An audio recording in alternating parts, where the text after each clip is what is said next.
Praise lord. దేవుని నామమునకు మహిమ కలుగునుగా. సర్వాధికారి సర్వోన్నతుడైన యేసయ్య నామం పేరిట మీ అందరికీ ప్రత్యేకమైన వందనాలు తెలియజేస్తూ ఉన్నా. ఈ ఉదయకాల సమయాన్న దేవుని వాక్యములకు వెళ్దాం. ప్రార్థన. మహాగణుడానికి స్తోత్రాలయ, మహోన్నతుడానికి వందనాలు. ప్రభా, నీ మాటలు విని గ్రహించగలిగే కృపదాయిత్యం యేసయ్య నామమును అడుగుచున్నాము తండ్రి. ఆమేన్.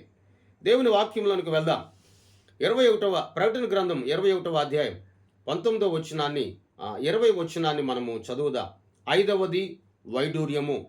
ఈ వైడూర్యం అనే ఈ ముత్యం అది ఏ ఆకారంలో ఏ రంగులో ఉంటుంది అని అంటే ఏ రీతిగా ఉంటుంది అంటే ఎరుపు మరియు ఆకుపచ్చ రంగులో ఇది అలంకరింపబడి ఉంటుందట. అనగా ఒక వస్తువు కానీ ఒక కత్తి కానీ అది మండుతూ ఉన్నప్పుడు, ఒక దీపం మండుతూ ఉన్నప్పుడు అది మంట తీవ్రత ఎప్పుడైతే ఎక్కువ అవుతుందో ఆ మంట తీవ్రతను బట్టి ఆ నిప్పి మీద కానీ ఆ కత్తి మీద కానీ ఆ చివరలో ఆకుపచ్చ ఆ రంగులు అనేది వస్తూ ఉంటుందట. అయితే ఇక్కడ అంటాడు కదా, దేవుని వాక్యములు అంటాడు, అది ఎప్పుడైతే ఆ వస్తువు కాలుతున్నదో ఆ కాలుతున్న దాని ద్వారా వెలుగు అనేది వస్తుంది. అది ప్రజ్వలిస్తుంది కనుక వెలుగు అనేది వస్తుంది. ఈ రోజున నీవు నేను కూడా క్రీస్తు సన్నిధిలో దేవుని వాక్యము ద్వారా ప్రజ్వలింపబడితే ఆ వెలుగు ద్వారా అనేకులు వెలిగింపబడతారు అనే ఒక సత్యం ప్రభుల వారి ఉదయకాల సమయాన మనకు జ్ఞాపకం చేస్తూ ఉన్నారు. మనము వెలగడమే కాదు, అనేకులకు వెలుగుగా ఉండడమే కాదు, అనేకులు ప్రజ్వలింపబడగలిగే జీవితం అనేది మనలో ఉండాలి.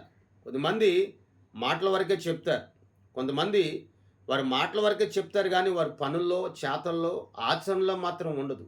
వారు వింటారు కానీ ఆ వాక్యము ద్వారా వారు నడిపించబడరు. వారు వింటారు కానీ వాక్యము ద్వారా వారు నడవడానికి ఇష్టపడరు.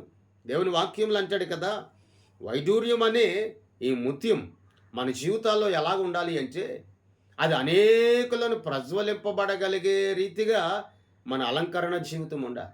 అనేకులను ప్రజ్వలింపబడగలగాలి అంటే నువ్వు విన్న చోట విడిచిపెట్టడం కాదు, నువ్వు ఆలకించిన చోట నువ్వు వదిలేయడం కాదు. నీ జీవిత కాలంలో నీ బ్రతుకులో దాని కడ వరకు కూడా నువ్వు కొనసాగింపు చేయాలి. దేవుని వాక్యం సెలవించుచున్న రీతిగా చాలామంది దేవుని సన్నిధిలో మోకరిల్లుతారు, చాలామంది వాక్యాన్ని వింటారు కానీ వాక్య విధానం అనేది వారిలో ఉండదు. చాలామంది వాక్యాన్ని వారు ధ్యానిస్తారు, ధ్యానించిన వాక్య విధానం అనేది వారి బ్రతుకులో కనబడదు. నేడు దినమందు నీతి సూర్యుడని యేసుక్రీస్తు ప్రభులు వారు సెలవిస్తున్నాడు. వైడూర్యం అనే ముత్యము చేత, అనగా వాక్యం ఎప్పుడైతే నీలో ఉంటుందో, వాక్యం ఎప్పుడైతే నీ చూపులో ఉంటుందో, వాక్యం ఎప్పుడైతే నీ బ్రతుకులో ఉంటుందో, వాక్యం ఎప్పుడైతే నీ ఆలోచనలో ఉంటుందో, వైడూర్యం అనే ముత్యము చేత నీవు అలంకరింపబడతావు. ఆ వైడూర్యం అనే ముత్యము చేత నీవు అలంకరింపబడ్డావు అని అంటే అనేకులు నిన్ను చూసి ప్రజ్వలింపబడగలిగే వెలుగు అనేది నీలో వారికి కనబడుతుంది.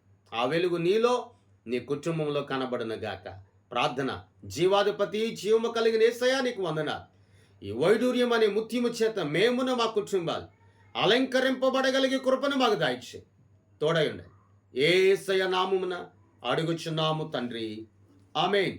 దేవుని సన్నిధి మీకును మీ ఇంటి వారికి సదాకాలం తోడయుండి నడిపించును గాక. ఆమేన్, ఆమేన్, ఆమేన్. మీ అందరికీ వందనాలు తెలియజేస్తున్నాను.